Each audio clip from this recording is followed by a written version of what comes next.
भगवान शंकर की साधना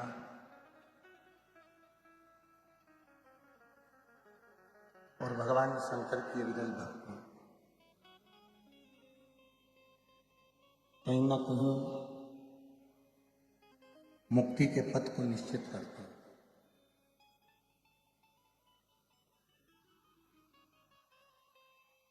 जो महापुराण की कथा कहती है, जब विश्वास दृढ़ होता है, भरोसा जब दृढ़ होता है, तब कहीं ना कहीं भगवान शिव की ही करुणा होती है।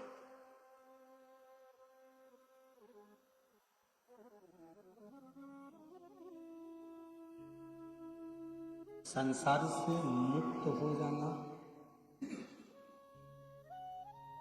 संसार सागर को छोड़ देना एक अलग विषय है। पर संसार सागर में आने के बाद में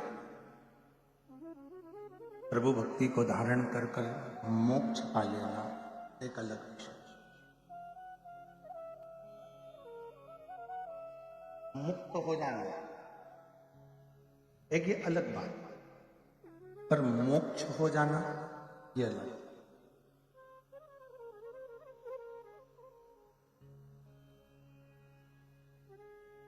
मुक्त होने के लिए केवल जो मानव का शरीर मिला है उस शरीर को छोड़ दिया तो मुक्त हो। पर जो शरीर परमात्मा ने दिया है, पुनरपि जन्म पुनरपि मरणम के प्रपंच से अगर छूटना है तो कहीं ना कहीं उस ईश्वर की शरणागति लेना।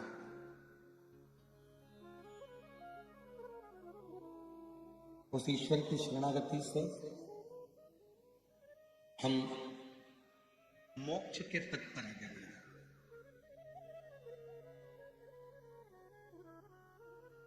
और मोक्ष का सबसे सुंदर अगर कोई तरीका है तो यह है कि दूसरे की पीड़ा है, उस पीड़ा को हम अपनी पीड़ा से, दूसरे का जो दर्द है उस दर्द को हम अपना दर्द से,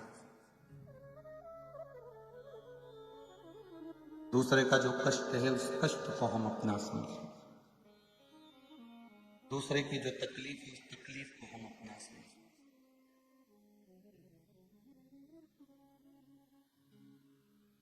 हर पीड़ा को जब हम अपना समझने लगते हैं, दूसरे की तकलीफ को भी हम जब समझने लगते हैं, तब समझ लेना कि देवाधिदेव महादेव कृपा करना प्रारंभ कर दिए और तुम्हारी जिंदगी सुखमय हो गई।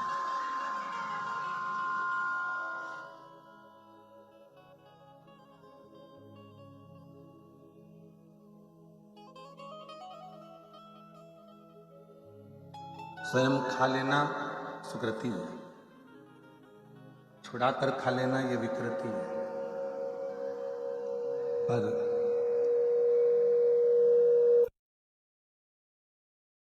बांट कर खाना ये मेरे भारत देश की संस्कृति है। जो मिला उसको प्रेम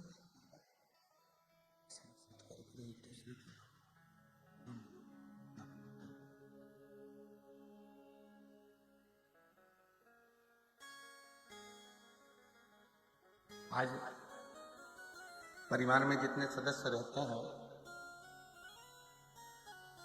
हम उनके भी नहीं हो पाते।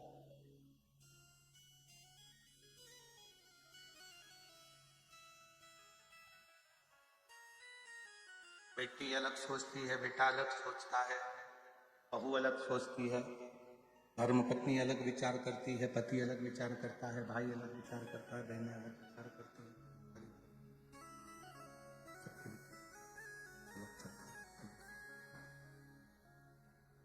सबके विचार अलग, सबकी सोच अलग अलग चलती रहती है।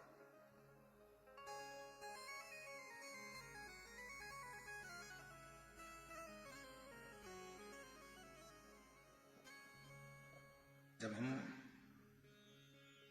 अपने परिवार के सदस्यों के साथ बैठते हैं और उनके बीच में बैठकर उनके विचारों का आदान प्रदान करते हैं,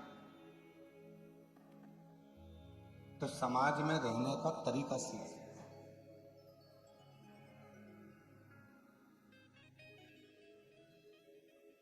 हम एक दूसरे के विचारों का आदान प्रदान ही नहीं कर पाते। कई लोग कहते हैं साहब वो 108 मनके की माला दिन भर जपता है। कई लोग कुर्सी पर भी बैठेंगे तो माला जपते रहेंगे, कथा सुनते रहेंगे। कई लोग मार्केट में भी चलते चलते माला जपते रहते हैं। पहले माला चलती थी, आजकल एक मशीन आ गई, बटन दबाते रहे काउंट करने के लिए।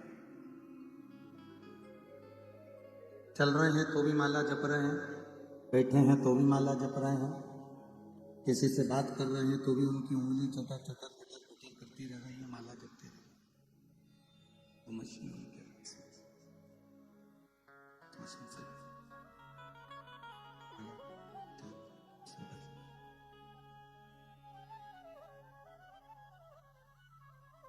वो माला उंगलियों पर चल रही, वो मशीन चल रही। मैंने इतनी माला जप ली, मैंने इतनी बार नाम जप कर लिया, मैंने इतने मंत्र जप लिए, मैंने इतने मंत्रों का उच्चारण कर लिया, पर उस देवादिदेव महादेव से पूछा जाए जिसका तुमने जप करा है, राम जी का करा, कृष्ण भगवान का करा, सीता जी का करा, हनुमान जी का करा, शिव जी का करा,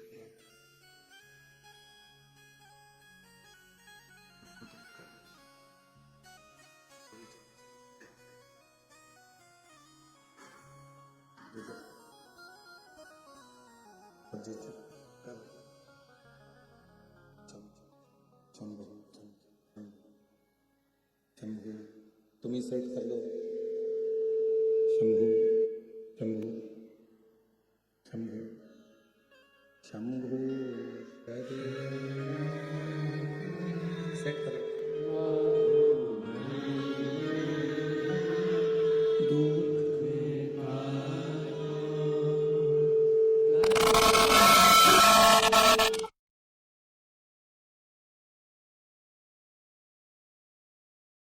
शंभो शरण मांगो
दबा रहे स्वाद 108 बार जब भी लिया तो उसका सार तत्व तो नजर नहीं। 108 बार जपने से भी उसका मूर्ता नहीं मिली है। शंभु शरणे पड़ी मागो दुख दाता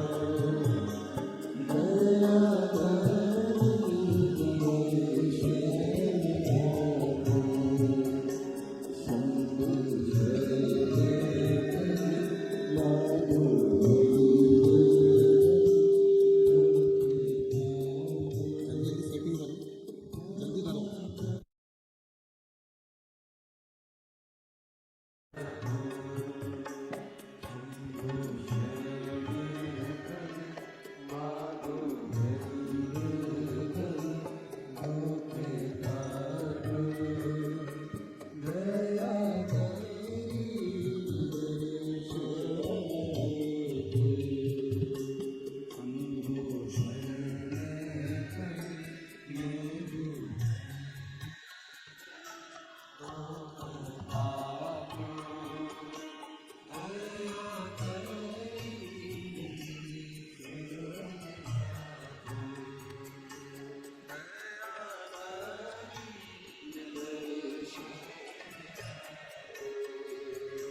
शिव पुराण कर रही है, भगवान शंकर का चरित्र वर्णन करना।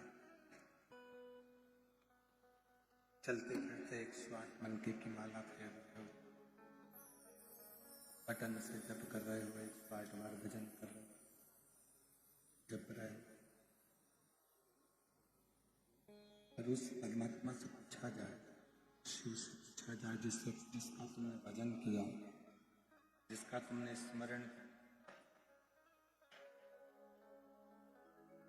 जिसको तुमने जपा है,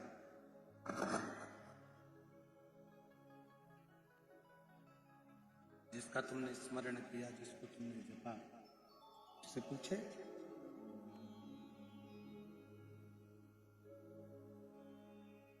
उससे कोई मालूम करे तो याद होगा।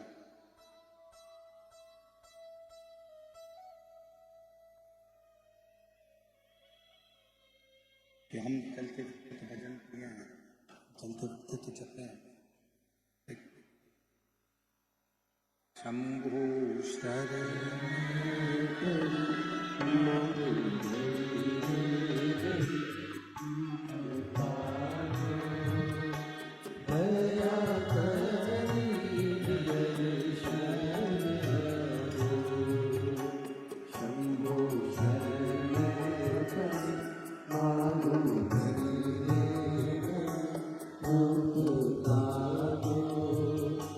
दया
कोई बटन से भगवान का भजन कर रहा, कोई जप रहा,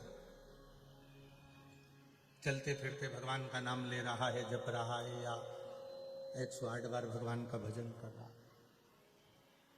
अब कहीं कहीं देखने को मिलता है कि वो बात भी कर रहा है और मन का भी चल रहा है। वो सीरियल भी देख रहा है और मन का भी चल रहा है।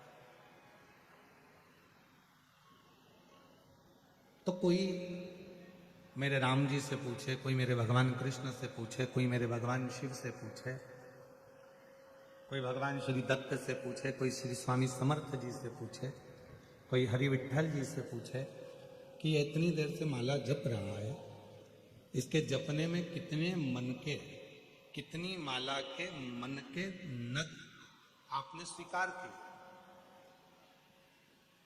तो कहा केवल माला फेरने से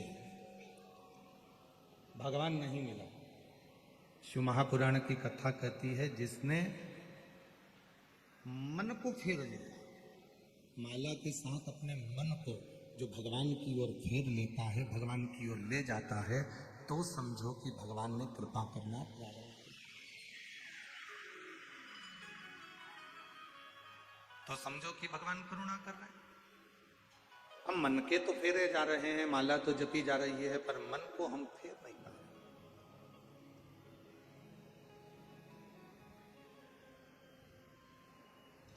जिसने मन को परमात्मा से जोड़ लिया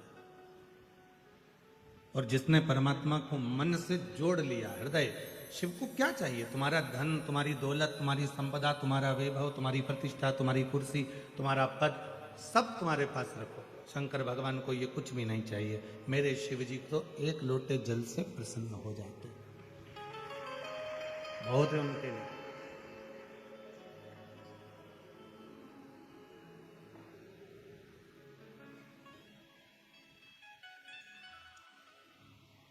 और किसी भी पुराण में, किसी भी शास्त्र में यह नहीं लिखा कि भगवान को इतनी संख्या में इतनी चीज देना पड़े।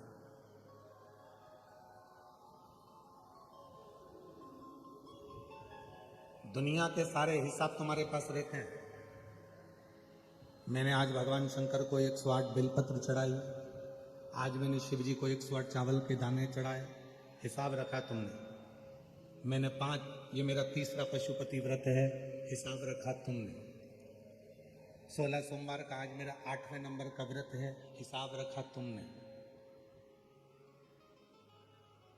इतनी मेरी गाड़ी है, हिसाब रखा तुमने। इतने मेरे बंगले हैं, हिसाब रखा तुमने। इतनी जोड़ मेरे कपड़े हैं, हिसाब रखा तुमने। मेरे भोले बाबा के पास हिसाब नहीं चलता। मेरे शंकर भगवान तो कहते हैं कि मुझे जो तू दे रहा है, अगर एक चावल का दाना भी तू मुझे दे रहा है तो उसका हिसाब तू मत रख। तू बस समझ लेना कि उसका हिसाब तुझे रखने की जरूरत नहीं है। और यदि चावल का दाना नहीं भी दे रहा, बेलपत्र नहीं भी समर्पित कर रहा, तो केवल अपना हृदय मुझे दे, अपना दिल मुझे दे, अपना मन मुझे दे, बाकी और कुछ नहीं।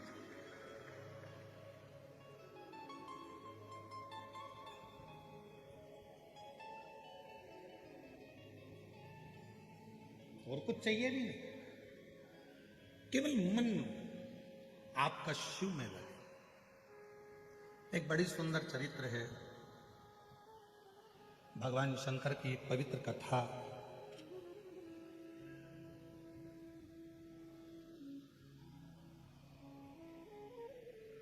तमिलनाडु में दक्षिण में एक शिवजी का मंदिर है, मासीला मनीश्वर महादेव।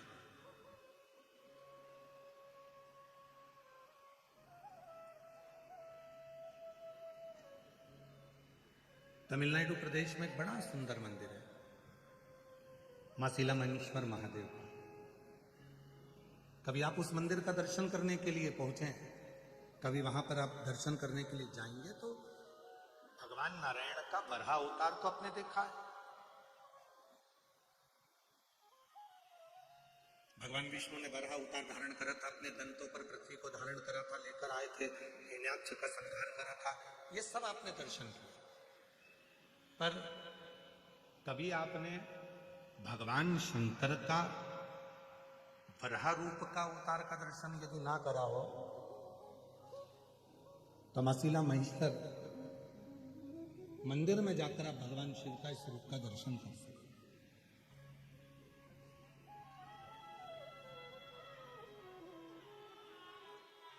कि शिव करुणा कैसे करता है, शिव दया कैसे करता है। भगवान शंकर की करुणा और दया कितनी प्रबल है, कितनी प्रखर है। एक प्रसंग मिलता है, एक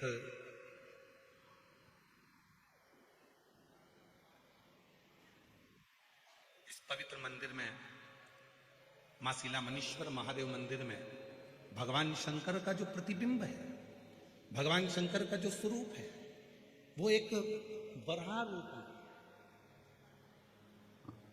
एक शुकर रूप में, और शुकर में भी नारी 12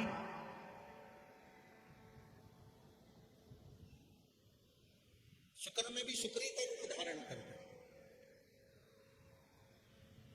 आप उस मूर्ति का दर्शन करेंगे तो भगवान शुक्री का रूप धारण करे हुए हैं और उनके स्तनों से 12 शुक्री के बच्चे लपटे हुए हैं जो उनका दूध पी रहे हैं। उस मंदिर की मूलता, उस मूर्ति की मूलता।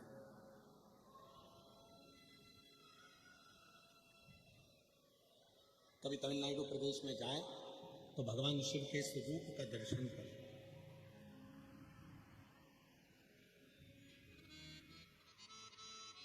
एक प्रसंग मिलता है,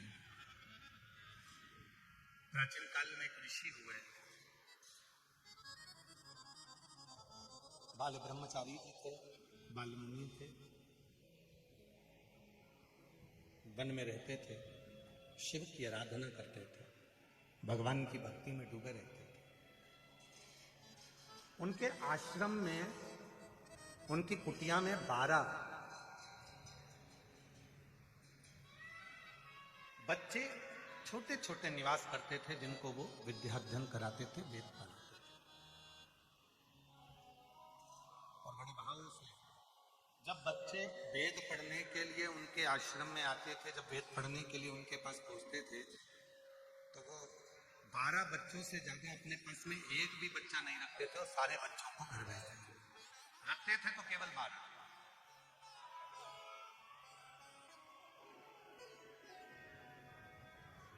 और उन 12 बच्चों को अपने पास रखकर उनको विद्याध्ययन कराना, उनको वेद पढ़ाना, उनको शास्त्र का अध्ययन कराना, उनको स्मरण कराना, उनको पढ़ाना।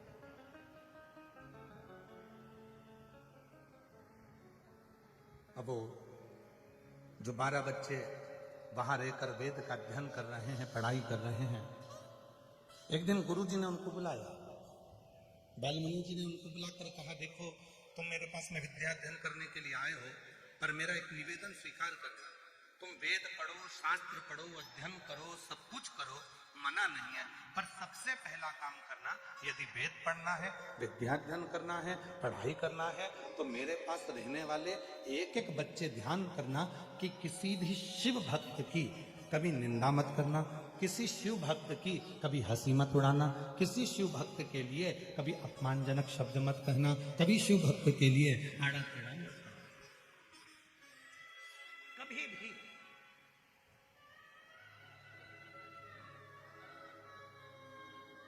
और महाराज जितने बच्चे बैठे थे सारे बच्चों को समझा दिया कि किसी शिव भक्त का अपमान मत करना, किसी शिव भक्त के लिए आड़ा टेढ़ा मत करना। कभी शंकर का कोई भक्त है, हम तो यहाँ तक मेरी जीजियों से कहता हूँ, मेरे जीजाओं से कहता हूँ, मेरी बेटियों से, बेटाओं से, मेरे बुजुर्ग माता पिता से निवेदन करूंगा, आपसे भी निवेदन करूंगा, जितने शिरूर की पवित्र धरा पर बैठकर, इस पवित्र प्रांगण में बैठकर शिव महापुराण की कथा का लाभ ले रहे हैं, उनसे भी निवेदन है, यदि तुम्हारे घर के पास का कोई व्यक्ति हो, तुम्हारे घर के पास में कोई मेरी जीजी हो, जीजा हो, कोई बेटी हो, बेटा हो, शिव जी के मंदिर में जाकर यदि भगवान का भजन कर रहे हैं, शिव जी के मंदिर में जाकर स्मरण कर रहे हैं, शंकर जी के मंदिर में जाकर यदि एक लोटा जल चढ़ा रहे हैं, तो निवेदन है उनकी कभी हंसी मत उड़ाओ, क्योंकि आप इस कथा को जब सुनेंगे तो आपको लगेगा कि शंकर के भक्त की हंसी उड़ा चुराने का या शिव के भक्त पर आक्षेप करने का कितना कितना भोगना। और फिर वही बात आ गई महाराज, मत बुरे कर्म कर मन वरना पछताएगा, भगवान की आंखों से तू बच नहीं पाएगा, तू बच नहीं पाएगा। अरे ओ अज्ञानी मत करना दानी, अरे ओ अज्ञानी मत करना, तेरे कर्म का फल भी तू ही पाएगा, जैसा किया तूने तेरे आगे आएगा। मत बुरे कर्म कर वरना पछताएगा, भगवान की आंखों से तू बच नहीं पाएगा, तू बच नहीं पाएगा।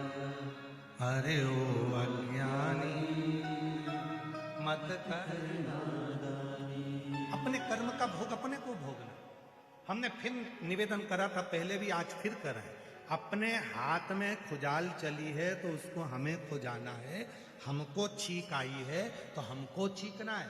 छींक तुम्हें आ रही है और तुम बाजू वाले को कोनी मार के कह रहे हो छींक छींक, तो उसके छींकने से तुमको फर्क पड़ेगा क्या?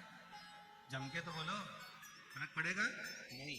खांसी तुमको आ रही है, खांस तुम रहे हो और पड़ोसी से करो खांस खांस, पड़ोसी खांसेगा तो क्या तुमको फर्क पड़ेगा? नहीं। याद रखना, अपनी छींक अपने को छींकना है, अपनी खांसी अपने को खांसना है, अपने सिर में दर्द हुआ तो गोली अपने को खाना है। सिर दर्द तुम्हारा हो रहा है और पड़ोसन को गोली खिला रहे हो।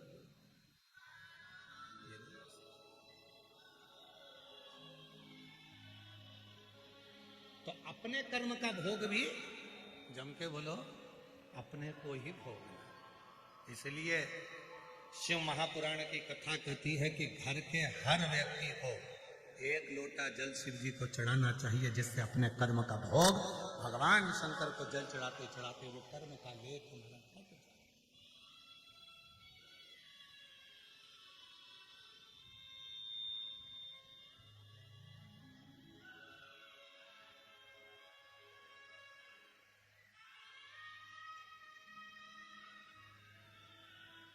आज घरों में बहुत बड़ी उलझन खड़ी हो गई। लड़का कहता है कि मैं कमा कर ला रहा हूं, लड़की कहती है मैं कमा कर ला रहा हूं। पत्नी कहती है इन बच्चों को मैं पाल रही हूं, और पिता कहता है इन बच्चों को मैं पाल रही हूं। सास कहती है कि तुम्हारे बच्चों को मैं पाल रही हूं, तुम तो खूब एंजॉय कर कर शॉपिंग मॉल घूम रहे हो। ससुर कह रहा है दिन भर दुकान पर बैठकर मैं कमा रहा हूं और मेरे बच्चे मौज कर रहे हैं।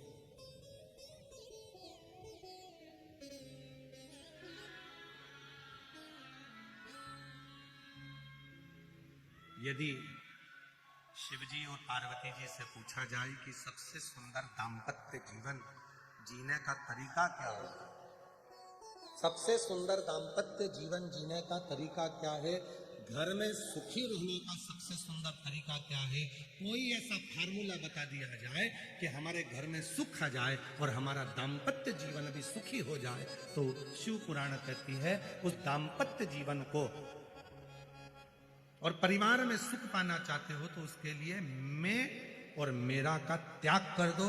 एक शब्द घर में लेकर आ जाओ, हम जो कुछ भी कर रहे हैं हम सब कर रहे हैं।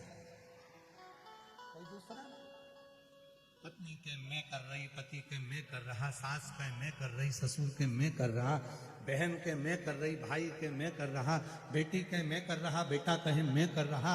ये जो मैं का संबोधन है, इस मैं के संबोधन को उठाकर बाहर पटक दो और हम एक संबोधन आ जाए, हम सब इकट्ठे होकर परिवार हमारा इतना अच्छा है गुरुजी, मेरा परिवार नहीं हमारा परिवार इतना अच्छा है गुरुजी, हमारा शिविर इतना अच्छा है कि शिव महापुराण की कथा हम सब मिलकर करा रहे हैं।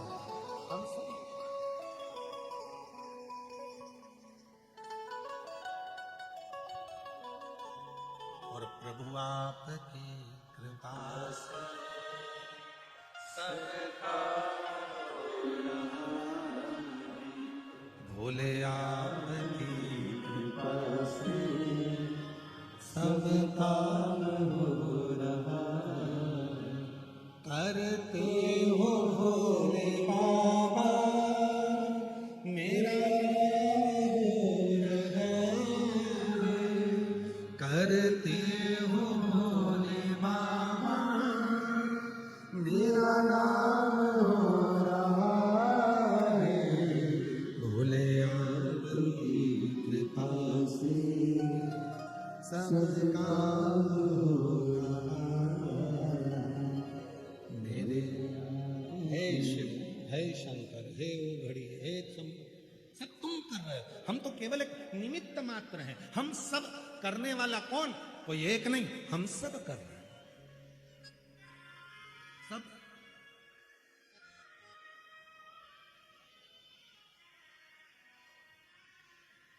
सब्जी अच्छी बनी मैंने बनाई चाय अच्छी बनी मैंने बनाई बिगड़ गई बहू ने बनाई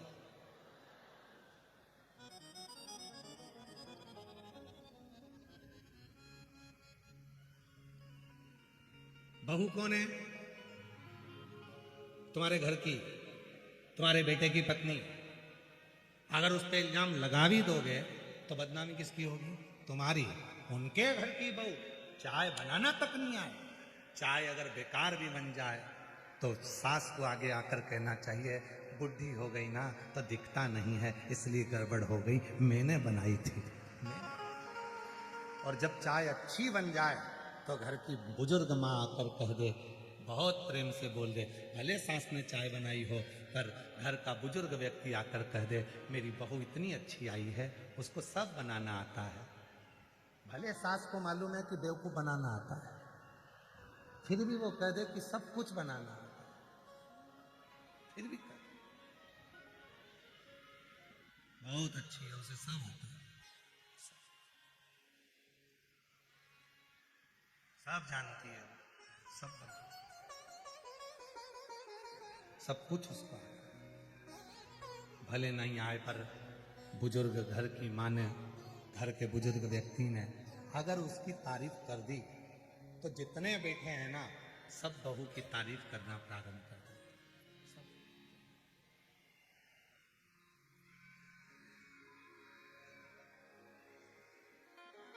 एक बात समझ में नहीं आती परंतु बड़ी विचारणीय बात है समझ में नहीं आता है कि तुम्हारे बेटे के लिए लड़की देखने कौन गए जम के बोलो तुम लड़की देखकर कौन आए तुम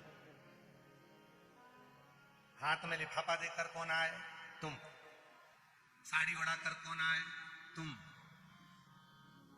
इतने जब वो लड़की देखी तो इतने इतने इतने इतने उसके इतने व्याख्यान करे बहन मिलने आई इतनी जोरदार लड़की मिली है बहुत आदर करती है बहुत सम्मान करती है बहुत अच्छी है पढ़ी लिखी है आदर करती है बहुत मर्यादा में रहती है पर 2 साल 3 साल 4 साल बाद न जाने ऐसा कौन सा बिच्छू तुमको डक जाता है कि तुम उस बात को पलट जाते हो ऐसी तो मैंने जिंदगी में नहीं देखी खाए जा रही है जब से आ गया है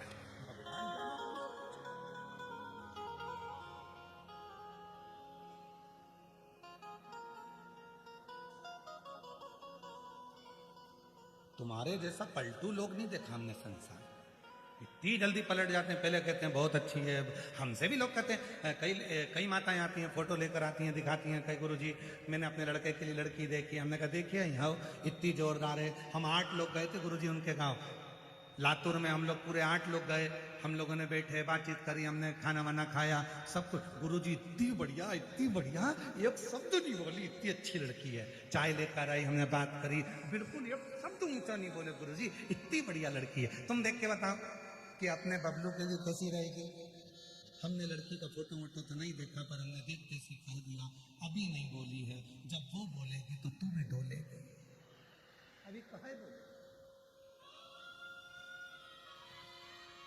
उसका कारण है हमारी दृष्टि में जब हम अच्छाई देखते हैं तो सबकी अच्छाइयाँ दिखती हैं। जब हमारी दृष्टि में हम दूसरे के कहने पर बुराई देखना चालू कर देते हैं तो अपने बच्चों में भी हमें बुरा ही नजर आने लगता है।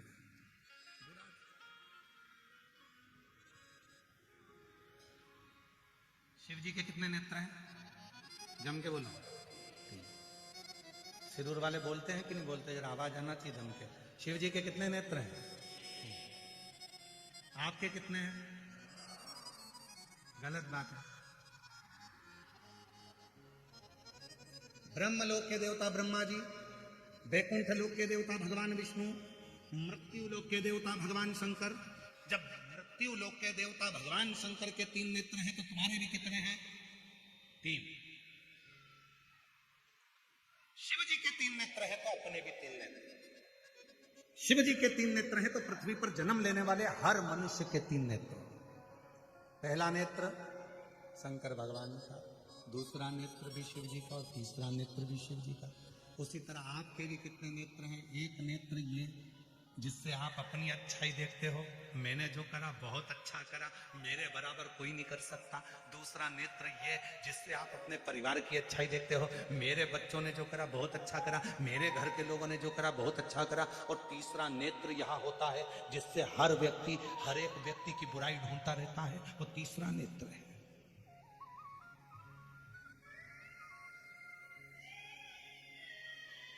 तीसरा नेत्र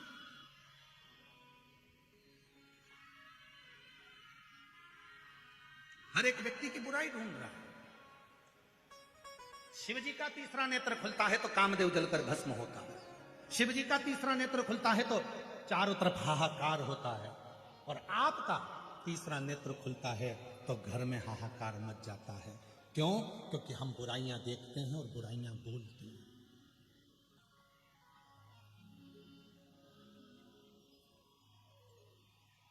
आप सबको खुशी होना चाहिए कि भारत की भूमि पर छत्तीसगढ़ में एक गांव ऐसा है जहां निंदा करने पर 5,000 रुपए का जुर्माना है।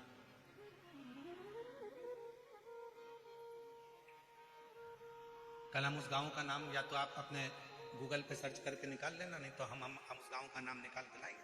भारत की भूमि पर छत्तीसगढ़ प्रदेश में एक गांव ऐसा है जहां पर एक निंदा किसी ने करी थी। वो निंदा इतनी फैलती गई, चुगली फैलती गई, निंदा फैलती गई। गांव में लड़ाई हो गई, आपस में 2 परिवारों में लड़ाई हो गई, परिवार में फूट डल गई। जो परिवार एक साथ रहता था, एक जगह रोटी खाता था, एक जगह बैठते थे, एक दूसरे के कपड़े भाई पहन लेते थे, उस परिवार में जरा सी बात का बतंगड़ बन गया, निंदा चुगली का बतंगड़ बन गया। और चुगली और निंदा ने पूरे गांव को, परिवार को तोड़ दिया। तो गांव के लोगों ने निर्णय देकर, सरपंच ने पंचायत में निर्णय दे दिया कि हमारे गांव में अगर कोई चुगली निंदा करता हुआ पाया गया तो उसको 5,000 रुपए का दंड देना पड़ेगा। वहां गांव की रीति बन गई।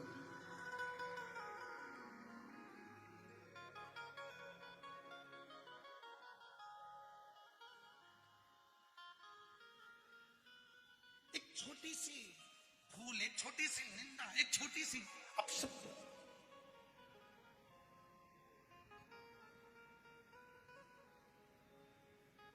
एक दूसरे को तोड़ा जा रहा,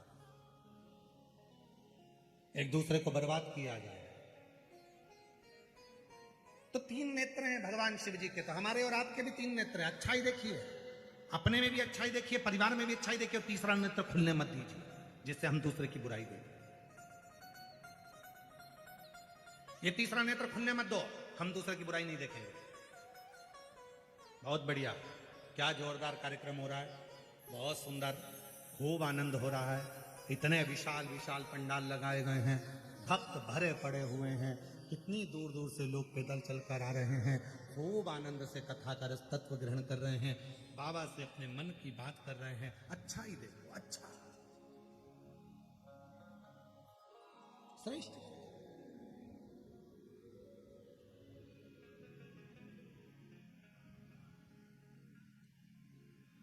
फिर किसी ने देखा, अरे बाबा बहुत दूर पार्किंग है, पैदल चलना है। अब तुम्हें कौन बताए? महाभारत की कथा यदि तुमने पढ़ी हो, वेद व्यास जी ने वर्णन किया है महाभारत की कथा में। महाभारत की कथा में वर्णन आता है, अश्वमेध यज्ञ के बाद जब एक दिव्य यज्ञ का अनुष्ठान पांडवों ने करा और उस यज्ञ में 1 घंटा लगाया गया। यज्ञ की पूर्णाहुति में वो घंटा बजना था, वो घंटा नहीं बजा। जब यज्ञ में घंटा नहीं बजा तो पूछा गया कि ये घंटा क्यों नहीं बजा। ये घंटा तो अपने आप बजता, यज्ञ की पूर्णाहुति होती है, घंटा बजता, ये बजा क्यों नहीं। मालूम पड़ा कि अपने नगर में कोई भूखा रह गया, उसने भोजन नहीं करा। पता करो कौन भूखा है। अर्जुन, नकुल, सहदेव, भीम, युधिष्ठिर ने मालूम करा तो एक संत कुटिया में बैठे थे। बाबा आपने भोजन किया? नहीं। भंडारे में क्यों भोजन नहीं किया? नहीं नहीं नहीं, मैंने भोजन नहीं किया। क्यों नहीं करते? इसलिए नहीं करता कि मुझे 108 अश्वमेध यज्ञ का फल जब पांडव देंगे तो मैं उनके घर में भोजन करूंगा। पर पांडवों ने तो एक ही यज्ञ करा है, तो 108 अश्वमेध यज्ञ का फल कैसे देंगे?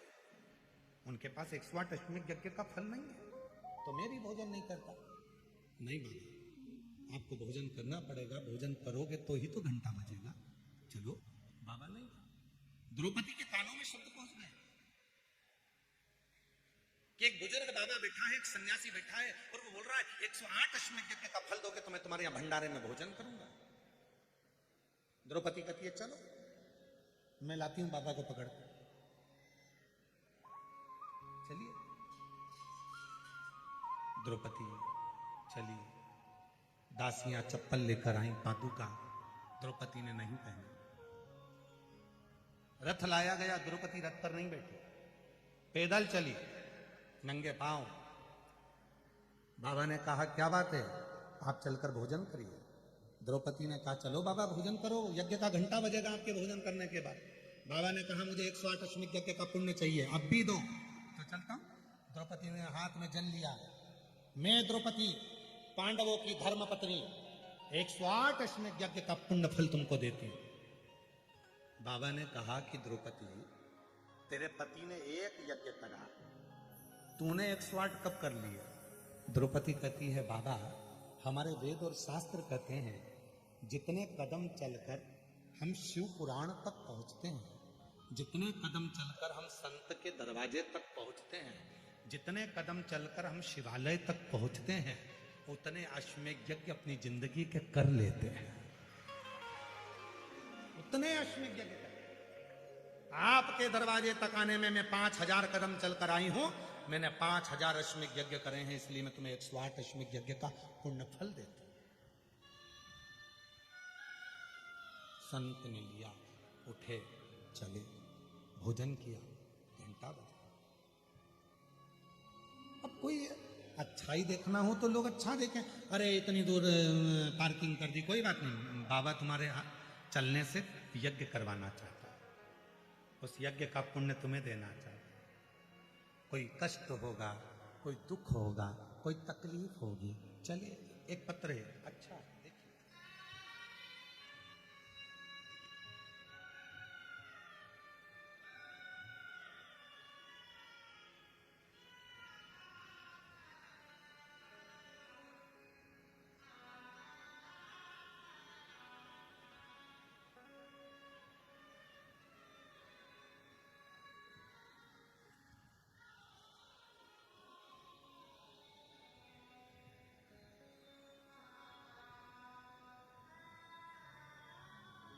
मैं नांदेड़ महाराष्ट्र से हूं।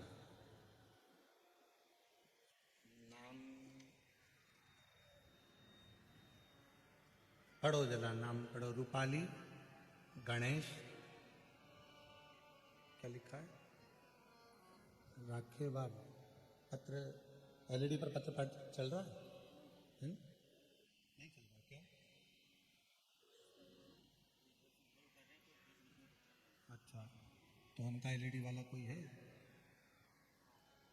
तो उसको बोलना पत्र कैच करेगा। आस्था चैनल पर पत्र चल रहा है, उसको देखिएगा।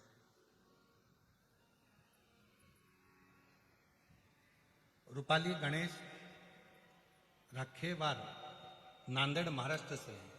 कहीं बैठे हो तो हाथ हिला सकते हैं, अगर कहीं बैठे हो तो हाथ हिला सकते हैं। रूपाली गणेश राखेवार, नांदेड़ महाराष्ट्र से। कहीं बैठे हो तो हाथ हिला सकते हैं। और आए हों तो बेलपत्र लेने के लिए आ सकते हैं।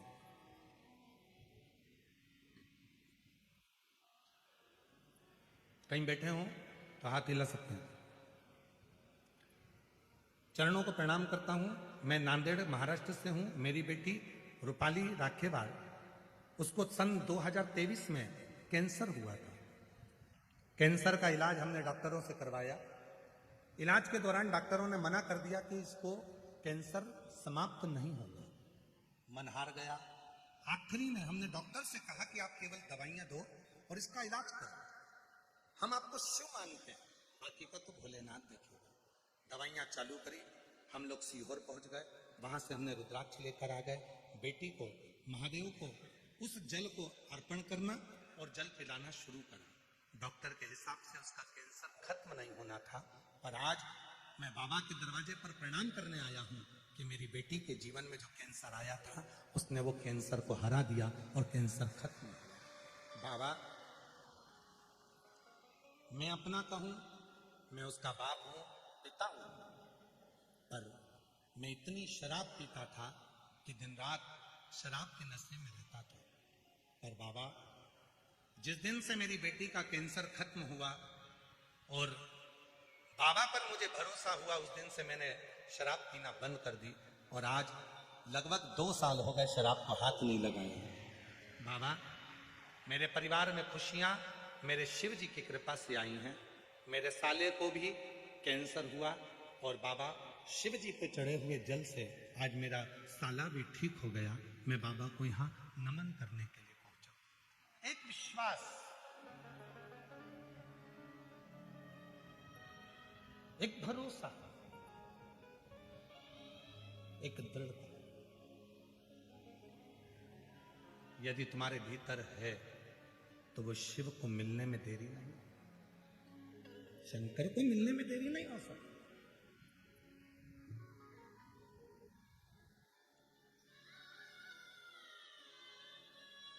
और मेरा निवेदन है, गणेश राखेवार जी, आपको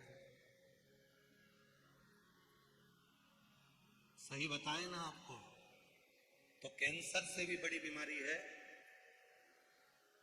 दारू का नशा, मदिरा का नशा।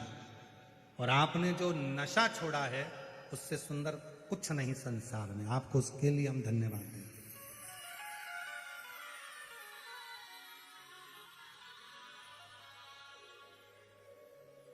घर में एक पिता यदि नशा करता है, एक पिता यदि दारू का नशा करता है, मदिरा का नशा करता है, और छोटे छोटे बच्चे जो स्कूल जाते हैं, उन बच्चों पर कितना असर पड़ता है। लोग उसको बेवड़े का बच्चा कहते हैं, तेरा बाप बेवड़ा है, तेरा पिता दारू पीता है, नाली में गटर में पड़ा होता है। एक बेटा बेटी को कितना सुनना होता है, जरा विचार करिए।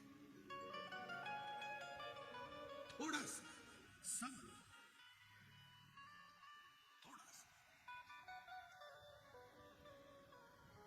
एक विश्वास दृढ़ करिए, और जब भरोसा दृढ़ होगा तो शिव को मिलने में देरी नहीं लगेगी। शिव मिलेगा।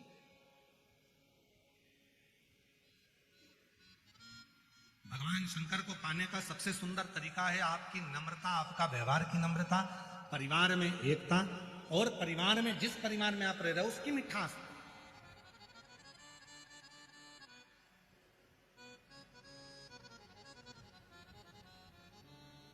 जाओ शिवालय में एक लोटा जल चढ़ाओ और साथ में उस पर भरोसा करो।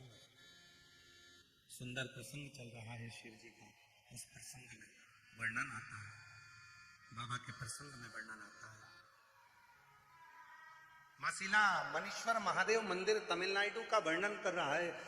एक संत, एक साधु, एक सन्यासी, तपस्वी, साधक, उपासक, वो बाल मुनि केवल 12 बच्चों को पढ़ाते, और बच्चों से एक ही बात कहते कि तुम मेरे पास विद्या दान करो, पढ़ो लिखो, मना नहीं है, मैं तुम्हें सारे वेदों पुराणों का शास्त्र का अध्ययन कराऊंगा, पर निवेदन है कि तुम किसी शिव भक्त की निंदा मत करना, तुम किसी शिव भक्त को अपशब्द मत कहना, तुम किसी शिव भक्त को आड़ा टेढ़ा मत कहना, तुम किसी शिव भक्त के ऊपर आक्षेप मत करना। वो तुम्हें भोगना पड़ेगा, तुम्हें भुगतना, कोई दूसरा नहीं भोगेगा, भोगना तुम्हें।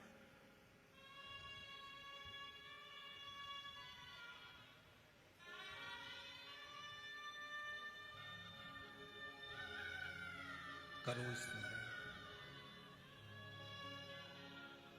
12 बच्चों ने हाँ भर दिया, ठीक है।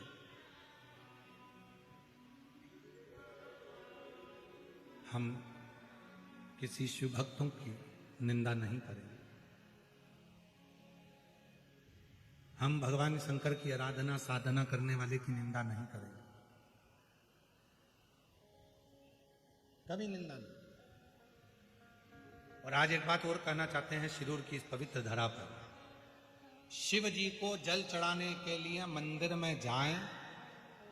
मंदिर में कितना कीचड़ पड़ा है, कितना फूल पड़ा है, कितना पानी पड़ा है, बन सके तो वहां सफाई करें, सेवा करें। और वो भी नहीं कर सकते तो किसी मंदिर में कितना फूल कितना पानी पड़ा है उसकी निंदा भी ना करें, उसकी निंदा भी ना करें।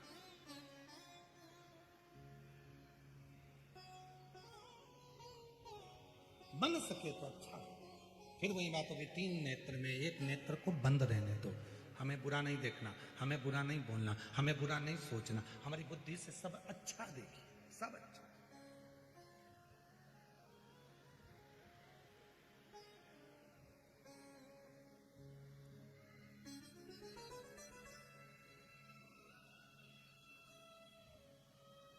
श्री प्रकाश भाई जी, रसिकलाल जी, धाड़ीवाल परिवार,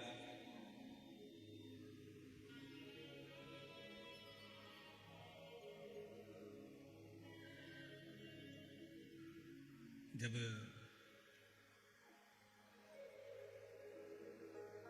श्री प्रकाश जी से बात हुई और फिर गाड़ी में श्री आदित्य जी से बात हुई, तो हमारा सबसे पहला प्रसंग एक रहता है कि इतने शुभ भक्त आएंगे, उनके लिए पाने के लिए भोजन पानी की व्यवस्था क्या है।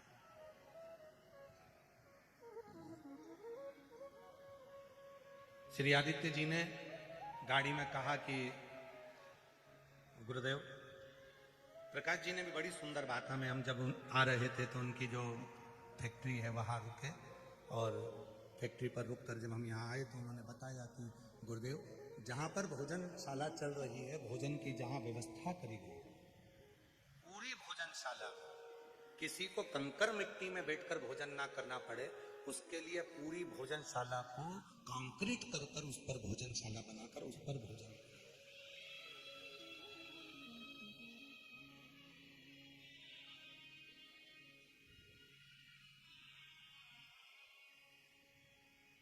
और आज मुझे ये देखकर इतना खुशी हो रही है, इतना प्रसन्नता है, इतनी प्रसन्नता है। हमारी जो लिस्ट बनती है कि किस किस जगह पर भोजन व्यवस्था में भक्तों को, ये पत्र जो आते हैं ना, ये पत्र तो आपके आ जाएंगे, परंतु इसके बाद के पत्र जो अन्य जगह कथाओं में आते हैं तो यहाँ के पत्र पहुँचते हैं। हम लोग गए थे, हमने कथा सुनी थी शिरूर में, हमने ऐसी कथा सुनी थी, वहाँ ऐसी व्यवस्था थी, उसको सुनकर पढ़कर बड़ी खुशी होती सारे भक्तों को। और कितनी साधुता दूं मैं प्रकाश जी, धाड़ीवाल जी, आपको बहुत बहुत साधुवाद। कहाँ है प्रकाश जी, कहाँ गए? कहीं बैठे हैं, कहाँ है? अच्छा, कहीं गए हैं बाहर, तो मैं उनको कितना साधुवाद दूं, धाड़ीवाल परिवार को। एक बार जोरदार ताली बजाकर उनके लिए साधुवाद दीजिए। साधु का कितनी साधुता दूं मैं आपको। जैसा किसी की शादी में भोजन बनता है, किसी के यहाँ रिसेप्शन में भोजन बनता है, शादी की सालगिरह में भोजन बनता है, ऐसी भोजन की व्यवस्था धाड़ीवाल परिवार ने करी। एक बार जोरदार ताली बजाकर स्वागत है। इतनी भोजन की व्यवस्था ये लाखों शिव भक्तों के लिए उन्होंने निरंतर, और ये संस्कार आपके पिताजी के श्रीमान रसिकलाल जी, मानिकचंद जी, धाड़ीवाल जी के ये संस्कार है। उनका भी एक नियम था कि जब तक वो किसी को भोजन नहीं करा देते थे तब तक वो भोजन ग्रहण नहीं करते, और वही संस्कार आज आपके अंदर देखने को मिल रहा है। तो ये एक उज्ज्वलता का भाव, उज्ज्वलता का, ये शिव का।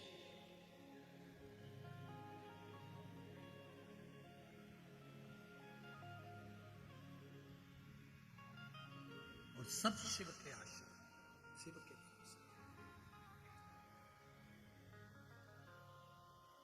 महाराज। शिव पर आश्रित होकर जब हम कर्म करें तो वो कर्म सफलता की ओर है।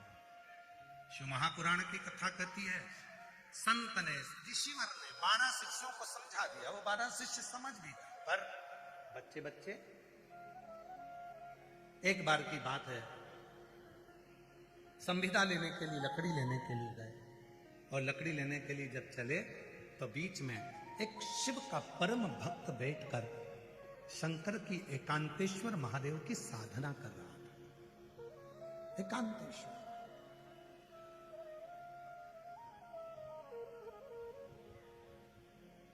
और जब बहुत अच्छी जगह मिल जाती है,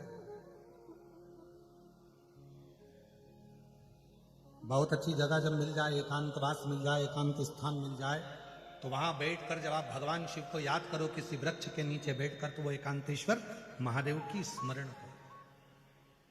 और हमने पहले भी कहा, आज फिर कहते हैं, यदि थायराइड जैसी बीमारी है, लीवर किडनी काम करना बंद कर दिया है, या आपके शरीर में, हाथ में, पांव में कंपन बना रहता है, थोड़ा थोड़ा हाथ पांव हिलता रहता है, थोड़ा थोड़ा हाथ, कोई काम करते हैं तो थर थर थर थर हाथ हल्का सा कांपता रहता है, तो हमने पहले भी कहा, आज फिर कहते हैं, जो दूब आती है ना, गणेश जी को क्या बोलते हैं यहाँ पर, जम के बोलो, दूबा बोलते हैं, दूर्ब बोलते हैं। दुर्बा जो आती है, 5 दुर्बा प्रदोष के दिन एकांतेश्वर महादेव के नाम से भगवान शंकर के मंदिर में चढ़ाइए, शिवलिंग पे चढ़ाकर उस दुर्बा को उठाकर अशोक सुंदरी वाली जगह पर चढ़ाइए, और अशोक सुंदरी वाली जगह दुर्बा को उठाकर वही 5 दुर्बा को नंदी के पास लेकर आइए, और नंदी के पास रखने के बाद उसी 5 दुर्बा को दिन भर में एक एक कर वो दुर्बा को प्रदोष के दिन रात्रि से पहले पहले उस दुर्बा को धीरे धीरे कर खाना प्रारंभ कर दीजिए। डॉक्टर का इलाज भी करवाते रहो, जांचें भी करवाते रहो, दवाई भी खाते रहो, और साथ में उस दुर्बा का प्रयोग करना प्रारंभ कर दो, तो धीरे धीरे हाथ में, पैर में जो कंपन होता है, वो कंपन अपने आप मिटना प्रारंभ हो जाएगा। लीवर, किडनी, थायराइड जैसी बीमारियां धीरे धीरे ठीक होना प्रारंभ हो जाएगी, किडनी काम करना प्रारंभ कर जाएगी। वो दुर्बा में इतना असर है। कौन से महादेव? जम के बोलो जरा, एकांतेश्वर महादेव।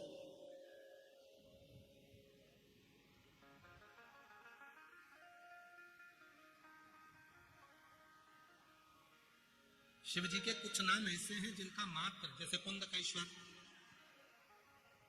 आप सबको मालूम है ना कुंदकेश्वर का नाम कब लेना चाहिए? जब दवाई असर ना कर रही, गोलियां खा रहे हैं, डॉक्टर को दिखाना है, एक डॉक्टर बदला, दूसरा डॉक्टर बदला, तीसरा डॉक्टर बदला, फिर भी दवाई असर ना करे, तो कुंदकेश्वर महादेव का नाम। डॉक्टर को दिखाते रहो, गोलियां खाओ, दवाइयां खाओ, जांच कराओ, क्योंकि डॉक्टर शिव का रूप है, पर उसके साथ में जो दवाई डॉक्टर दे रहा है और वो शरीर में ना लगे, तो कुंदकेश्वर महादेव का नाम, उसको फिर खाओ। एक पत्र है, अच्छा है।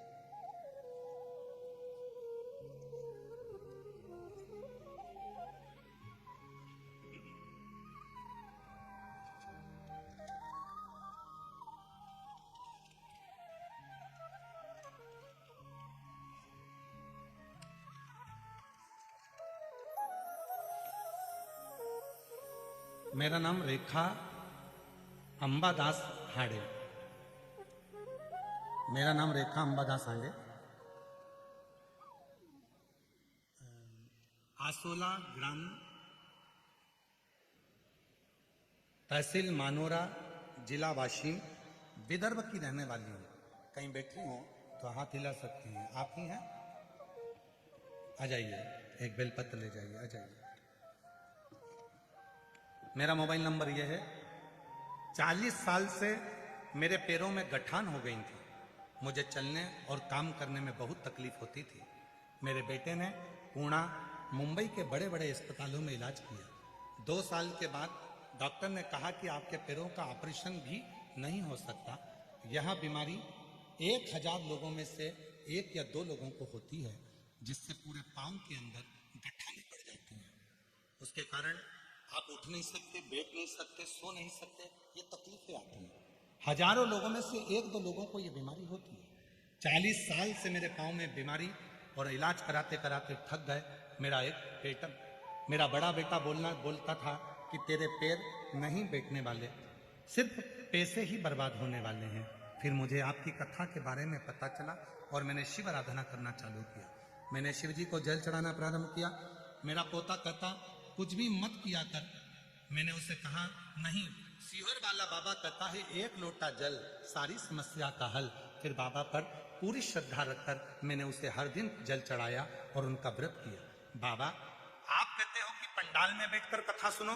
मैं अपने पोते को बोलकर कथा के पंडाल में पहुंच गई और वहां बैठकर कथा सुनी। वहां की मिट्टी को अपने पांव में लगाया, कुर्सी साथ लेकर जाती थी, बैठती थी, दवाई के रूप में उस मिट्टी को लगाना प्रारंभ करा।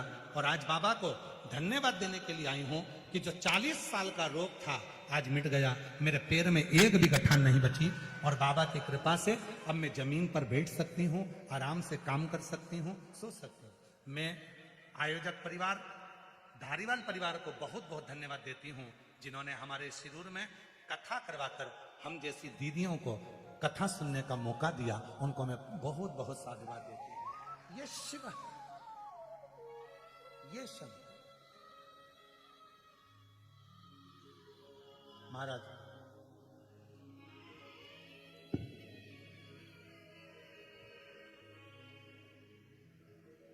आप आए हो, इतनी संख्या में पहुंचे हो, लाखों की संख्या में शिव महापुराण की कथा के पंडाल में बैठे हो। बहुत दूर दूर से आए।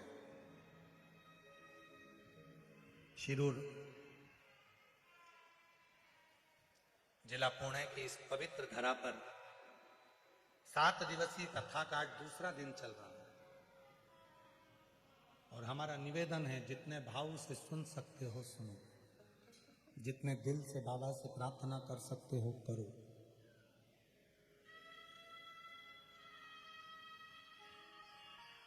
जब वो करुणा करता है तो झोली खाली नहीं रखता।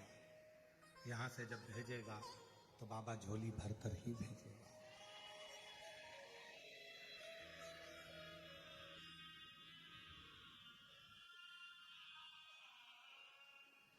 और मेरे भोले तेरा सहारा है, मेरे भोले तेरा सहारा है, मेरी नैया का तू किनारा है, मेरी नैया का तू मेरे बाबा तुझे पुकारा है, मेरे बाबा तुझे पुकारा है, मेरी नैया का तू किनारा है, मेरी नैया का तू किनारा।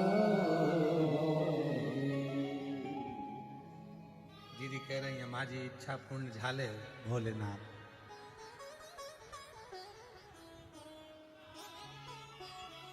तुमच्या मराठी चांगली आहे।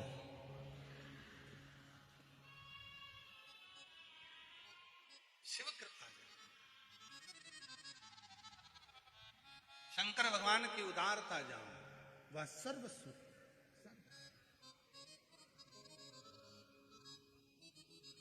और महाराज इस मन में जब शिव बैठ जाए, भगवान बैठ जाए तो उनका वो एक लाइन कहता, देहाची तिजोरी भक्ति चाच फेर उघड़दार देवाचा उघडदार देवा, उघडदार देवाचा उघडदार देवा, देहाची तिजोरी भक्तीच्याच ठेवा, उघडदार देवाचा उघडदार देवा,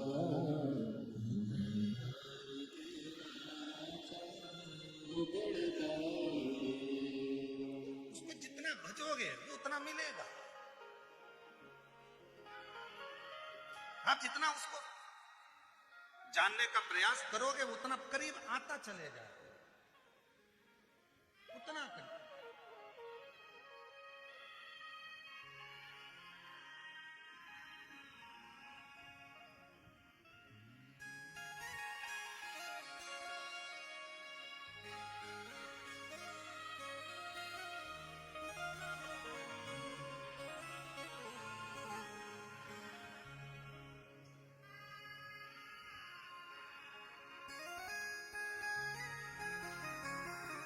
शिव कथा कह रहा, भगवान शंकर का चरित्र कह रहा, शिव महापुराण की कथा कह रहा,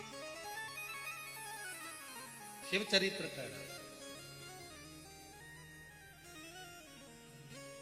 बच्चों को समझा दिया, बच्चे गए संविदा लेने, लकड़ी लेने। एक शिव भक्त बैठा था, भगवान शंकर का एकांत ईश्वर जाप कर रहा, एकांत में बैठकर भगवान शिव का स्मरण कर।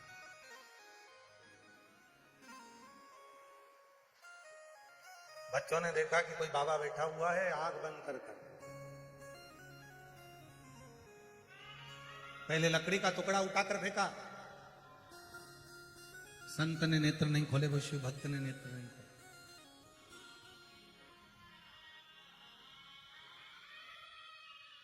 फिर उन बच्चों में से एक बच्चे ने मिट्टी का ढेला उठाकर फेंका, वो शिव भक्त ने नेत्र नहीं खोले।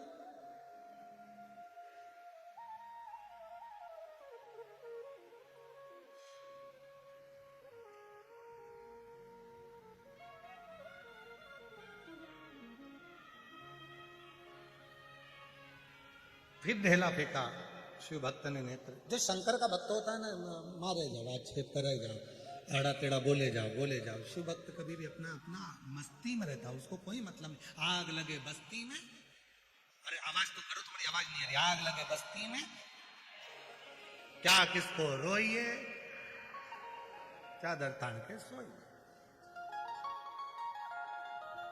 अब जरा जरा सी बात में क्या झगड़ा करते रहना,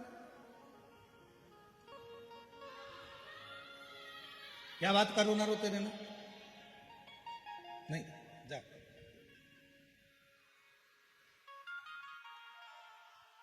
बोला नहीं, बोला शिव जी का भक्त तब बोला, शांत चित्त में शांत। कभी कभी ऐसा हो जाता है कि कोई कोई व्यक्ति जब बहुत उद्दंडी हो जाता है, मानता ही नहीं है कि भगवान है ही नहीं, भगवान है ही नहीं, भगवान है ही नहीं, लगा रहता है। तो उसको भगवान स्वयं प्रमाण भी देते हैं। एक पत्र है, एक पत्र में ऐसा ही वर्णन है।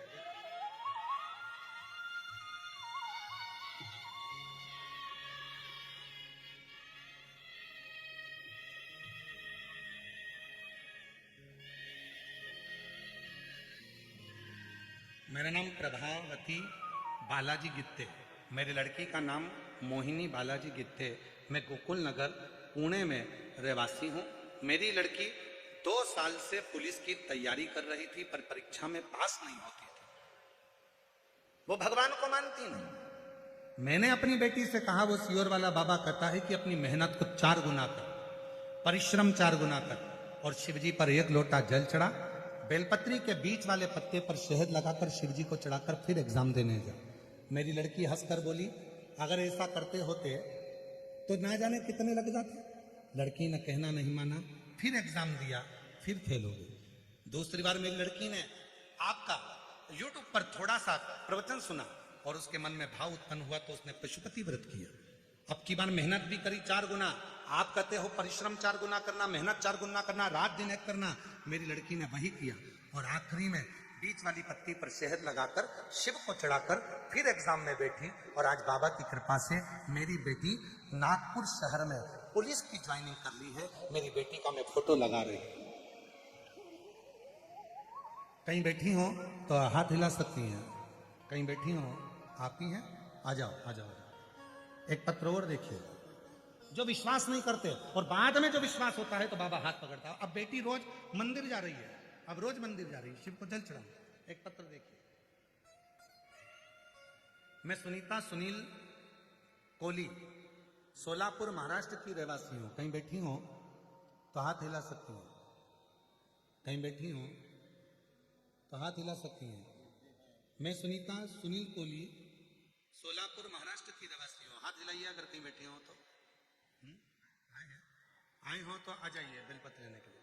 बाबा का क्या बखान करूं गुरुदेव, एक लोटे जल और भोले बाबा ने हमको बहुत दे दिया। मेरी बेटी 2018 से सरकारी नौकरी का प्रयास कर रही थी, लेकिन 1-2 नंबर से बढ़ जाती है। तब मैंने मेरी बेटी से पशुपति व्रत का किया। बेटी पढ़ी लिखी है, मानती नहीं है आपको, फिर भी मेरी बेटी ने कहा जब 2018 से एग्जाम दे रही हूं और क्लियर नहीं हो रहा, एक बार वो सीहोर वाले बाबा की भी कथा सुनकर देखती हूँ। मेरी बेटी ने पंडाल में बैठकर कथा सुनी और बाबा पर भरोसा कर कर, आप कहते हो परिश्रम 4 गुना करो, मेहनत 4 गुना करो, मेरी बेटी ने वही करा और शहद लगाकर बेलपत्र को गई, सीहोर भी गई। 10 दिसंबर 2024 को, 8 फरवरी 2025 को बाबा ने ऐसी कृपा करी गुरुदेव कि 10 दिसंबर 2024 को मेरी बेटी सीहोर गई, बाबा को प्रणाम करा और बाबा को नमन कर कर आई। और बाबा ने ऐसी कृपा करी कि बाबा की करुणा से मेरी बेटी का रिजल्ट आ गया और आज मेरी बेटी आरती कोहली महाराष्ट्र पुलिस में ज्वाइनिंग हो गई। मैं आपको धन्यवाद देने के लिए आई हूँ, नागपुर में ट्रेनिंग कर रही है। एक लाइन अच्छी लिखी है, चलो आप भी गुनगुनाओ, एलईडी पर पढ़ सकते हो। जो दिल से मांगोगे वो दिल से, जो दिल से मांगोगे वो दिल से, मेरा भोला भंडारी खाली झोली, मेरा भोला भंडारी खाली मस्तक पे चंदा है उजियारा कर देगा, मस्तक पे चंदा उजियारा देगा, मेरा भोला भंडारी खाली झोली भरेगा, मेरा भोला भंडारी खाली झोली भरेगा। शिव से निवेदन करे, प्रार्थना करे, अर्चना करे, साधना करे, उससे अपने दिल का भाव, अपने मन का।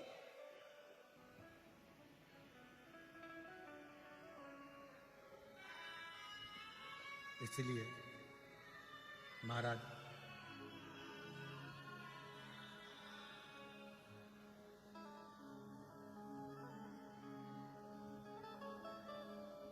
बड़ा है दयालु भोलेनाथ डमरुआ।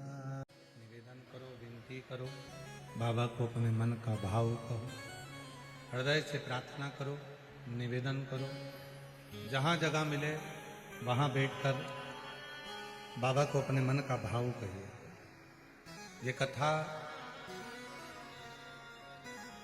24 फरवरी से 2 मार्च तक दोपहर में 1 बजे से 4 बजे तक शिरूर घोड़नादी पुणे महाराष्ट्र में चल रही है। 2 मार्च को ये कथा पूरी होगी। 5 मार्च को सीहोर की जो महादेव की होली होती है, वो महादेव की होली सीहोर में, दुनिया में ब्रज की होली का दर्शन तो लोग करते हैं, पर महादेव की होली का दर्शन भी आप अवश्य करें। 5 मार्च को सुबह 9 बजे महादेव की होली सीहोर में 5 मंदिर होती है। चमत्कालेश्वर महादेव मंदिर से प्रारंभ होकर मनकामेश्वर मंदिर तक जाती है। सुबह 9 बजे वो यात्रा प्रारंभ होती है महादेव होली की। जो लोग सीहोर और सीहोर के आसपास के महादेव की होली करना चाहते हैं वो अवश्य आए। 5 मार्च सुबह 9 बजे सिद्धपुर नगर सीहोर मध्य प्रदेश। फिर 10 मार्च से 16 मार्च तक भुसावल महाराष्ट्र में शिव महापुराण की कथा रहेगी और 20 मार्च से 26 मार्च तक जयपुर राजस्थान में शिव महापुराण की कथा रहेगी। फिर 17 अप्रैल से 23 अप्रैल तक दिल्ली में शिव महापुराण की कथा रहेगी। ऐसे ही कथाओं के क्रम निरंतर जारी रहते हैं। आप और हम बाबा से अपने मन का भाव कहें, प्रेम से बाबा को अपने मन की बात कहें, साथ में बोलिएगा। बहुत दूर दूर से आप लोग आए हैं तो बाबा को प्रार्थना करिए, निवेदन करिए, विनय करिए और बाबा को अपने मन का भाव करिए। जहाँ जगह मिले वहाँ बैठकर बोलिएगा, हृदय से प्रार्थना करिएगा।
देवादिदेव महादेव भगवान शिव वरदानी त्रिकालदर्शी कैलाश निवासी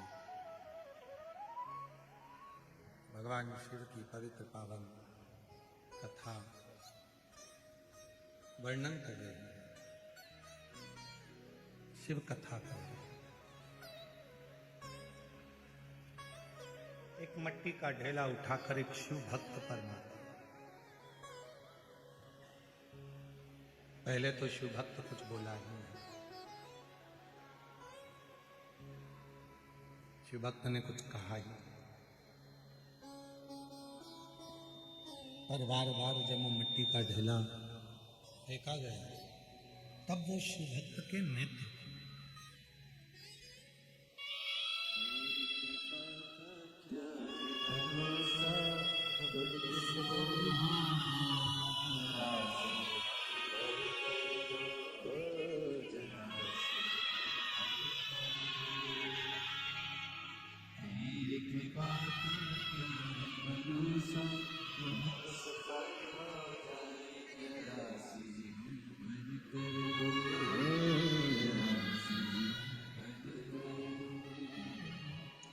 जिस पर भी हो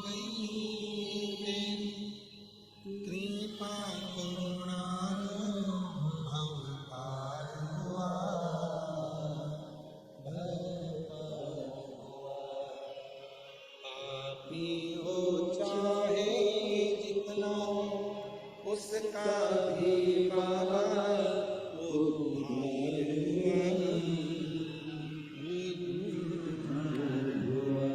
गिद्ध अजामिल गणिका जैसी तेरे मन को जरा पर करना, जरा हम पर करो, तेरी कृपा का क्या है भरोसा, कब किस पर हो जाए जरा हम पर कर दो, जरा हम पर कर दो। कंकर पर कंकर मारे गए पर वो शिव भक्त देखा नहीं। आखिरी में उस शिव भक्त ने जो देखा, आखिरी में देखा, बोला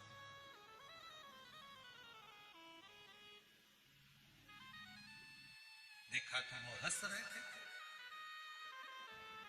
12 की 12 बच्चे खड़े हुए उस शिव भक्त की खिल्ली उड़ा रहे थे, अब शब्द कह रहे थे, ताना दे रहे थे। भाई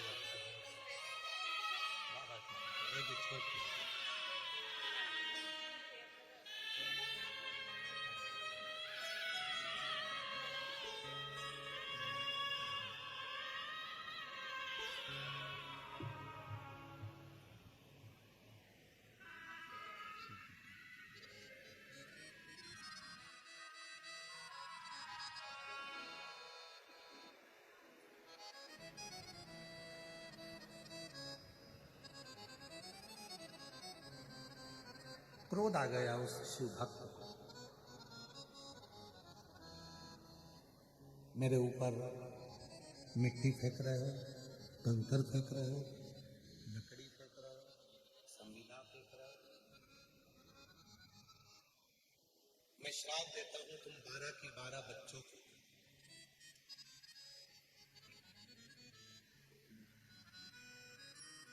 जैसे मिट्टी को खोद रहे हो, पत्थर को खोद रहे हो, लकड़ी को खोद रहे हो, ऐसे ही तुम सुंगर बनकर,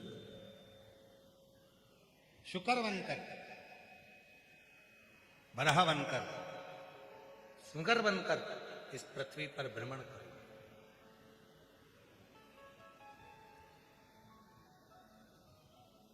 शिव महापुराण की कथा कहती है कि शिव की निंदा करने वाले को पशु का जन्म तो लेना ही पड़ता। शिव भक्त की निंदा करने वाला हो चाहे शिव की निंदा, स्वयं देवर्षि नारद का संवाद, शंकर भगवान की निंदा करने वाला और निंदा सुनने वाला दोनों महापापी की गिनती में आता और दोनों को भोगना पड़ता।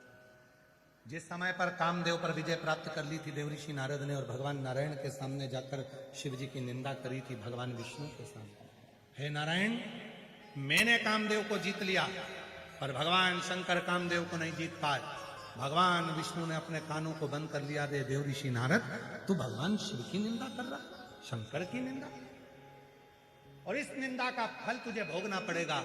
और हुआ देवर्षि नारद को बंदर का मुख लगा और भगवान विष्णु ने शंकर जी की निंदा सुन ली थी थोड़ी सी, तो भगवान विष्णु को घोड़े का मुंह लगा, उनका घोड़े का मुख लगा।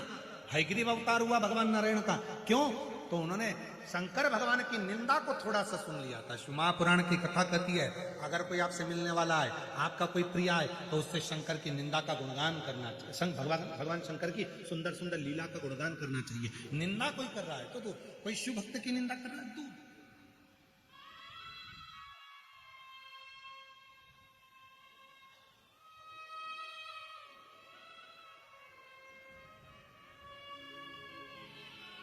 जब हम पुणे से शिरूर के लिए आ रहे थे तो हमारी गाड़ी में जो आदित्य जी बैठे हुए थे, उन्होंने दादाजी का, उनके दादाजी का, माताजी का, पिताजी का शिव जी के प्रति जो भाव बताया, उसको सुन सुनकर बड़ी अंदर से आनंद था, बड़ी आनंद।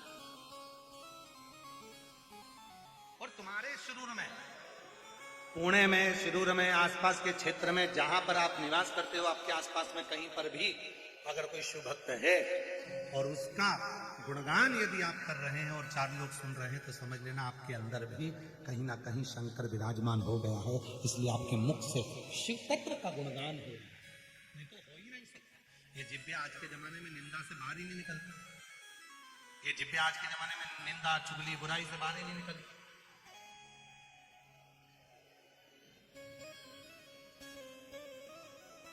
आज के बच्चों का जितना दिल पढ़ाई में नहीं लगता उससे ज्यादा दिल तो उनका मोबाइल में लगता है। और उस बीच में आदित्य जैसे बेटे अगर हमको शंकर जी की कथा का रसपान करा रहे हैं कि हमारे दादाजी शिव जी के मंदिर जाते थे, शंकर जी का मंदिर में ऐसा करते थे, एक घड़ी शक्कर पर पूरा समय निकालते थे, भगवान उसका प्रदोष का व्रत करते थे, सोमवार व्रत करते थे, यदि इस तरह की शिव शंकर की केवल शंकर का ही गुणगान यदि चल रहा है तो हमारा भी मन बहुत लगता है।